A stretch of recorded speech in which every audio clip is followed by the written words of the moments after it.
Welcome to CPET TV News. Today, we bring to you breaking news. The CPET 1800-minute famine has been cancelled.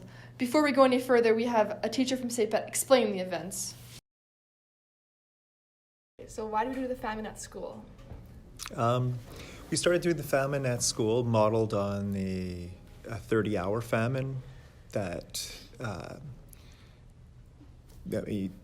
global, but we wanted to do our own local famine that didn't go to another organization because we have our own organizations that we support.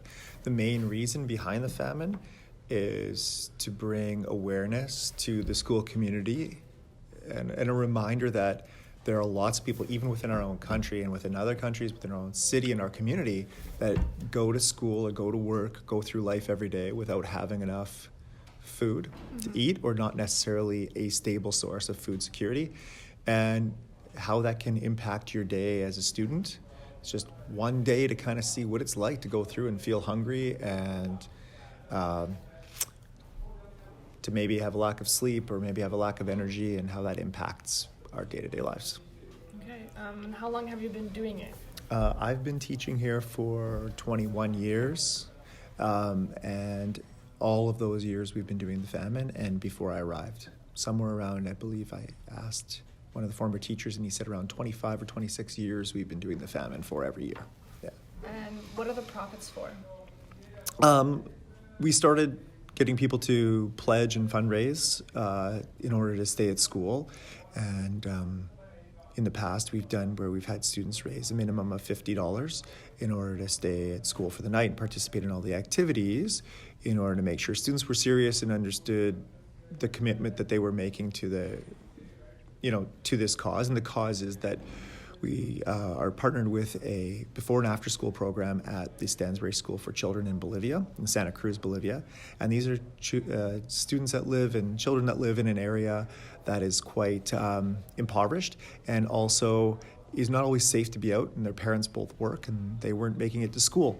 So parents didn't feel it was safe for them to go outside during the day, so they were often locked up in the house while the parents went to work, in which some kids would, get burnt cooking on the cooking, like because they cook with oil and stuff like that, and they weren't getting an education, and therefore they can't change their lot in life.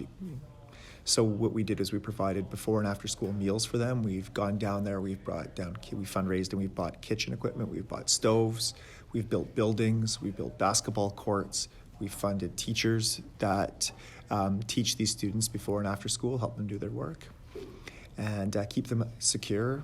And we've had students come out of this program that become pilots, doctors, lawyers, a professional soccer player.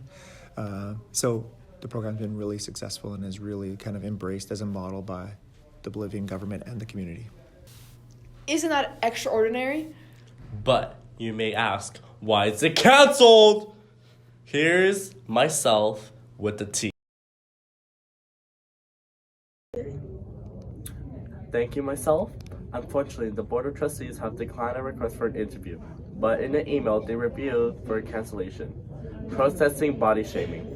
Although the reasoning does not make any sense, because every single person that participated in our famine are volunteers and we're not forced.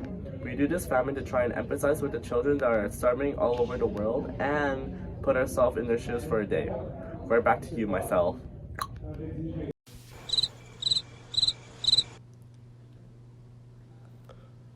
Wow. Well, let's see what the CPET students have to say about that. Have you ever done the famine before? Yes. And what was your experience like? I thought it was really cool that we were taking a stand for something and, doing something physical as a group, as a school for such a good cause.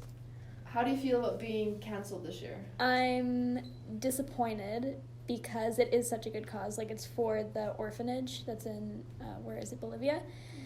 And so it's a really good cause, and, doing something physical and feeling, hungry all day really makes you think about how those kids without the food and without resources are really feeling, and it's a really good way to connect with them. And the fact that we're not doing it this year is just, kind of sad, because, it'd be really great to connect with those kids on that level. What a tragic ending to our annual fundraiser. That's it, folks. Signing off with your host, Jackie. And Chloe. What the